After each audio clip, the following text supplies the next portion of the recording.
Abre sua Bíblia comigo, 2 Timóteo, capítulo 1, verso 6. Por esse motivo, uma vez mais, quero encorajar-te a que reavives o dom de Deus que habita em ti, mediante a imposição das minhas mãos. Encorajar a reavivar o dom. Ministerialmente a gente cansa, porque o dom precisa ser reavivado. Como que o dom e o talento de um ministério é reavivado? Através de momentos onde a unção de Deus é específica para esse objetivo. Onde um número maior de líderes estão invocando esta unção para que o dom seja reavivado. Por que ministério param? Porque não sente mais vida no que faz. Não sente prazer no que faz. Muitas vezes, as expectativas de alcançar algo em Deus e não alcança, frustra a pessoa. Por que frustra? Porque o seu dom começa, a unção que foi dada não é suficiente para que ele alcance aquela posição. Com relação ao ministério, a unção não é dada na oração individual. A unção é dada através de ministração de homens e mulheres que têm uma patente de Deus maior. Patente de Deus maior, não é que tem uma unção maior. Não existe transferência de unção. Não sei aonde eles inventaram isso. A unção não é minha, a unção é de quem? De quem? De Deus. Eu não posso transferir aquilo que não é meu. E a unção foi dada àquele indivíduo para ele cumprir uma missão. Então ele disse: eu te encorajo para que você reavive o dom. Verso seguinte, diz assim: portanto, Deus não nos concedeu o espírito de covardia, mas de poder, de amor e de equilíbrio. Fala comigo, poder, mais alto, poder, amor e equilíbrio. Não de covardia, mas Deus nos deu esse ministério para que nós possamos exercê-lo em amor, poder e equilíbrio. Amor sem preconceito. Jesus disse: vinde a mim todos. Todos. O que é um preconceito? É que quando solidifica dentro de mim um conceito que eu não mudo. Aí eu passo a olhar o meu irmão segundo o meu conceito. Se ele não pensa como eu passo a ter um preconceito, não com o que ele pensa, mas com a pessoa. Quem está entendendo aí, diga amém. Quando o Senhor Jesus perdoou aquela mulher que foi pega em adultério, todos os que estavam ali estavam se aferrando ao mandamento que Moisés tinha dado, que era um conceito deles, e eles queriam apedrejar a mulher. O que Jesus disse para eles? Quem não tem pecado, faça o quê? Atire a primeira pedra. Acabou. Porque eles tinham um conceito formado por uma palavra dada: quem tivesse ser surpreendido em adultério, uma mulher tinha que ser apedrejada. Mas eles estavam cheios de pecados. Jesus demonstra que ele não tinha preconceito. Jesus tinha amor. Jesus é a fonte do amor. O amor não encobre pecado. O amor transforma pessoas. Quem está entendendo, diga aleluia. Eu fui uma pessoa que carreguei preconceito. Eu me aferrei no primeiro mandamento: amará a Deus com todo o zelo, com toda a sua força. E quando eu via o irmão com uma falha sequer, eu rejeitava, não a falha, eu rejeitava a pessoa. Eu fiz do primeiro mandamento um conceito que se tornou um preconceito com relação ao próximo. Eu anulava o segundo mandamento, que é tão importante quanto o primeiro, porque eu me aferrei no primeiro como se fosse verdade absoluta. Ele diz: ama teu Deus e ama teu como a ti mesmo. Ministerialmente, nós temos que entender: o amor não cobre pecado, mas o amor quebra preconceitos. Preconceito rejeita a pessoa, o amor rejeita o pecado e acolhe a pessoa. Quem quer ter um coração amoroso aqui, levanta suas mãos. Ministerialmente, fala: Senhor, me livra do preconceito. Levanta bem alto as suas duas mãos, fala: Senhor, me livra de todo tipo de preconceito. Quando eu sou uma expressão de amor, por isso o apóstolo diz aqui, poder, amor e o que mais? Equilíbrio. Assim sendo, não te envergonhes do testemunho do Senhor, nem de mim, prisioneiro dele. Pelo contrário, participa comigo dos sofrimentos pela causa do Evangelho, conforme o que? O poder de Deus. Pois Ele nos salvou e nos chamou para uma santa, o que, irmãos? Vocação. Nós temos o chamado de Deus. Hoje, essa geração, ela é muito confusa ministerialmente. Eu quero te fazer uma pergunta. O que se vê hoje no altar são coaches, influências ou pastores? Você é chamado, seu chamado é para ser o quê? Um coach? Ótimo, faça com excelência. O seu chamado é para ser uma influência? Faça com excelência. Mas o altar não é para coach. O altar não é para influência.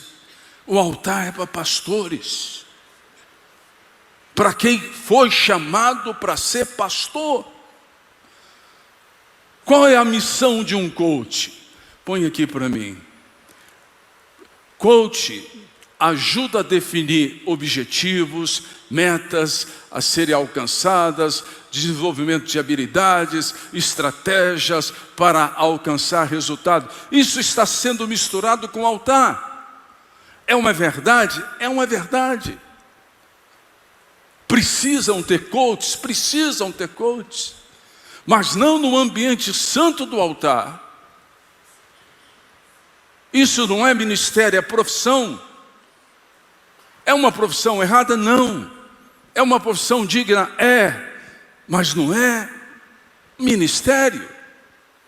O que você quer ser? Como que você age?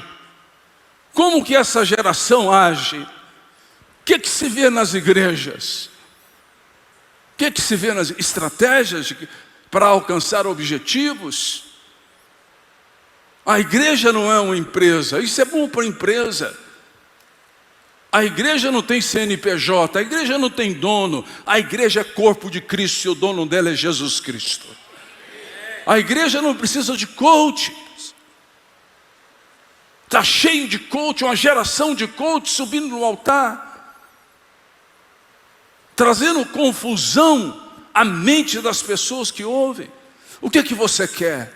Você tem que se definir. Não estou te dizendo que ser coach é errado, mas seja coach. Monte aí os seus seminários. Não envolva na igreja. Sirva a igreja, dizima na igreja. Seja honesto. Tem coach batizando. Tem coach criticando a igreja. Tem coach dizendo que não deve dizimar porque ele cobra suas palestras. Não estou dizendo que ele não tem que cobrar, mas deixa a igreja em paz. Não toque na igreja, a igreja do Senhor Jesus Cristo. A igreja do Senhor Jesus Cristo. A igreja é o corpo de Cristo. O que é influência? Põe aí para mim.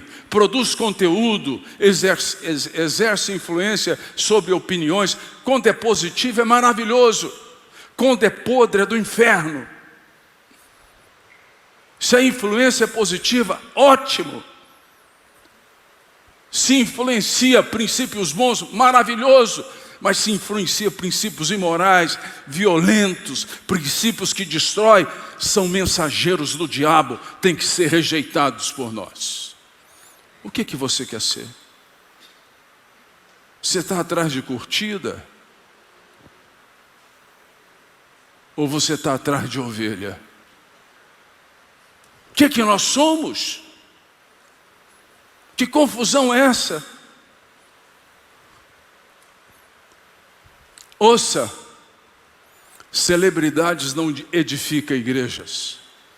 Celebridades constroem grandes multidões sobre areia. Quando vier a chuva, a enchente, a tempestade, a casa vai cair. Igreja se edifica com ministério pastoral. Homens e mulheres de Deus chamados pelo Senhor. Quem está entendendo o que eu estou dizendo? Diferença entre celebridade e pastor. A celebridade tem um foco no seu próprio eu. Ele preocupa mais com as suas roupas, se aparecem no altar com roupas maravilhosas, do que com a unção. O foco da celebridade está no eu dele, infla o eu da celebridade. Celebridade, ela valoriza o holofote ao invés da presença. Ela está atrás da glória. O que pode enfeitar aonde ela estiver, faz mais bem para ela do que para a TV, do que para a imagem. A celebridade, ela faz tudo para se manter, não com unção, mas com uma aparência jovial e de vencedora. Não estou dizendo que você não deve cuidar da sua aparência. Não é isso.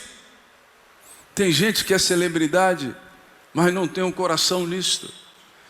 Mas ao que nós estamos vendo, pessoas subir no altar, parecendo um popstar, uma grande celebridade, mulher ou homem, aonde o foco é o seu próprio eu. Você há de concordar comigo, aonde eu estou em Goiânia e também em São Paulo, isso é todo lado.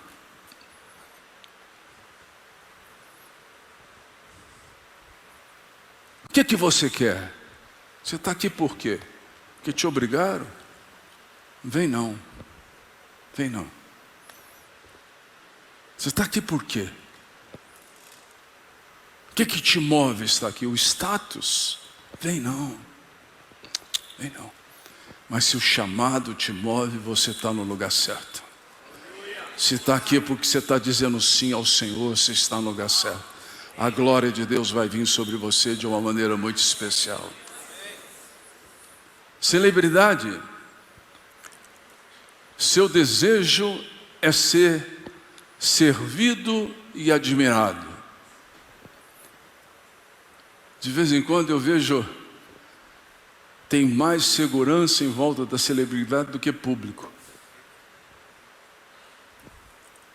É 20 pessoas olhando um para o outro e 3 perguntando quem é.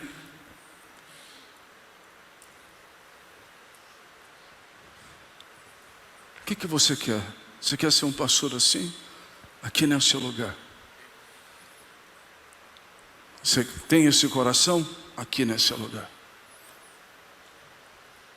Nós não podemos deixar essa geração de celebridade invadir nossas igrejas. Diga não a eles. Para de segui-los. Para de segui-los. A melhor maneira de você apagar a luz de uma celebridade é deixar de segui-los nas redes sociais. Ou você quer ser um pastor? Pastor decidiu andar pelo caminho de servir. Jesus disse, Ele não disse que você não deve desejar ser o maior. Ele disse, se você deseja ser o maior, seja aquele que sirva.